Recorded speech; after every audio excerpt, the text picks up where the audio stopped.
Okay, let's finish up here, Eric McLean, with a massive game between two big brands.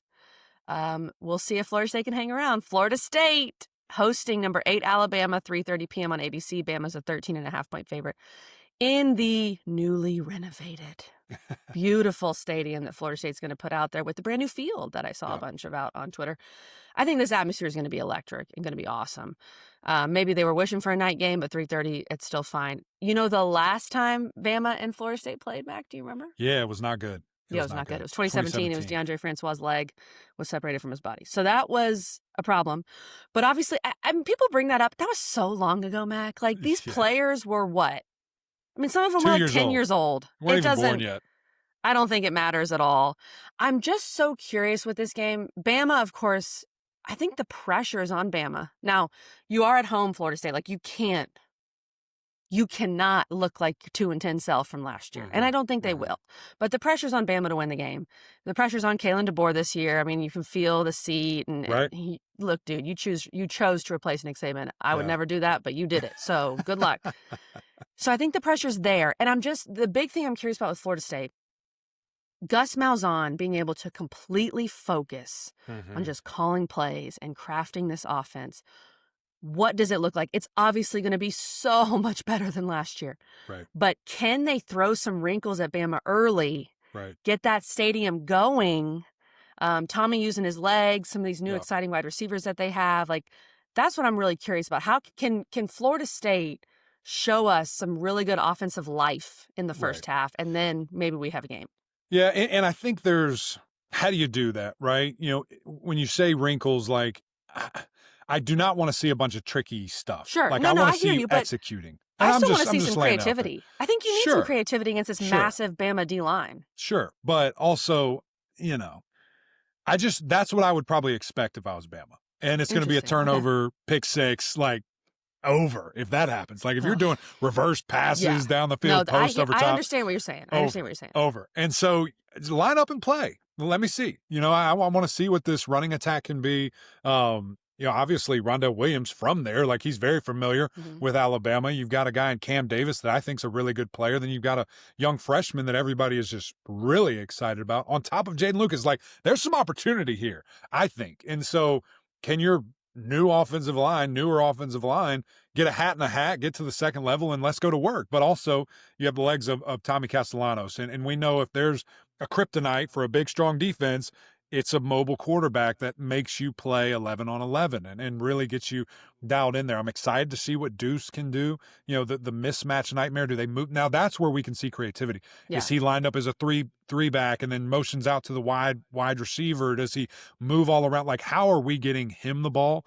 And honestly, outside of a run play, that's what I want to see the first, you know, kind of play being. I would love to see it kind of off tackle left, play action, pull it. Just give me something easy to Deuce and let Deuce go. Like, let him get that first hit. Let Tommy get an easy completion, dumping it right to him. And then let's get the game kind of rolling. That's what I would love to see. And, you know, just how can you put together drives, you know, and what as a team is our identity really going to be? How do we fight? How do we compete? All these different things, answers that we have big questions to, right? Like, and just looking at this entire team, who are you going to be? What are you going to be able to do? And so we'll find out. It's a huge test, huge opportunity. The fact that these two brands have only played twice ever. I know, that's crazy. It's crazy to me. So I'm excited to see it. And then just, you know, there's some question marks for Bama too. This isn't your typical dominant Alabama team. I think it's their first time out of the top 5 in like 100 years for preseason, which is crazy. Number 8. You know, they're 8. What a fall from grace. You know, shut it down. Get somebody else in here.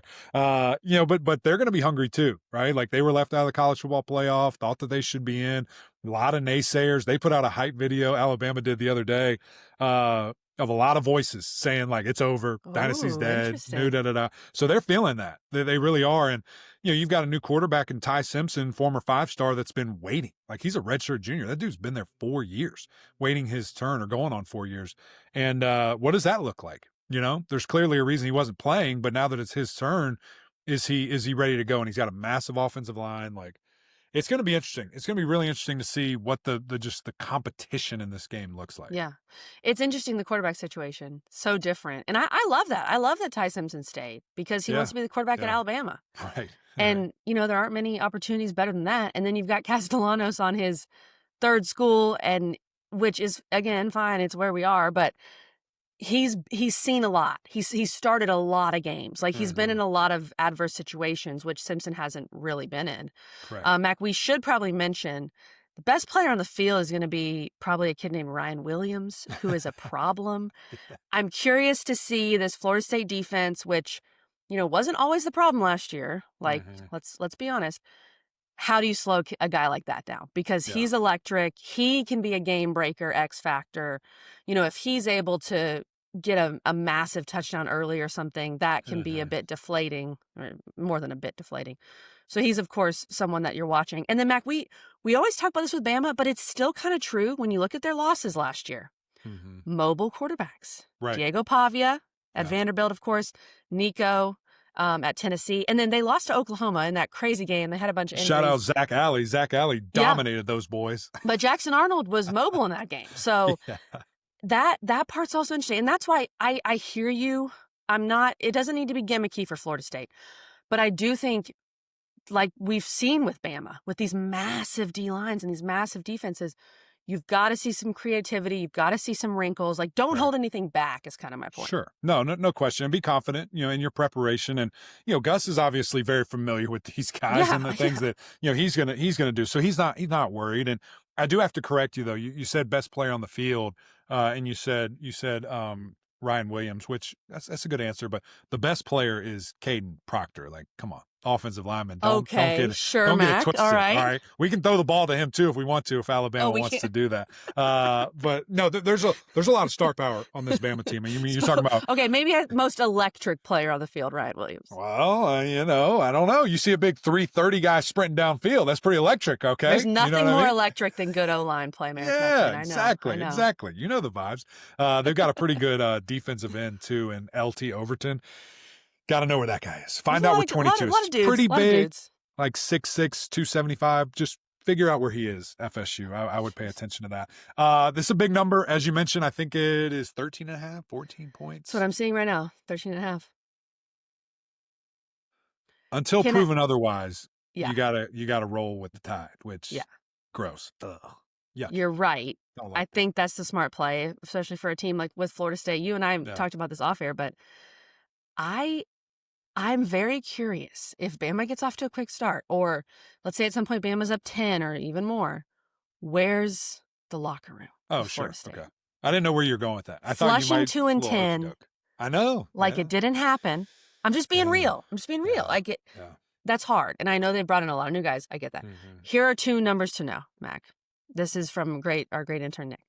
Alabama, 9-0 against the spread in their last 9 week 1 games. Nice. That's crazy. It is crazy. That's wild. And then you flip it.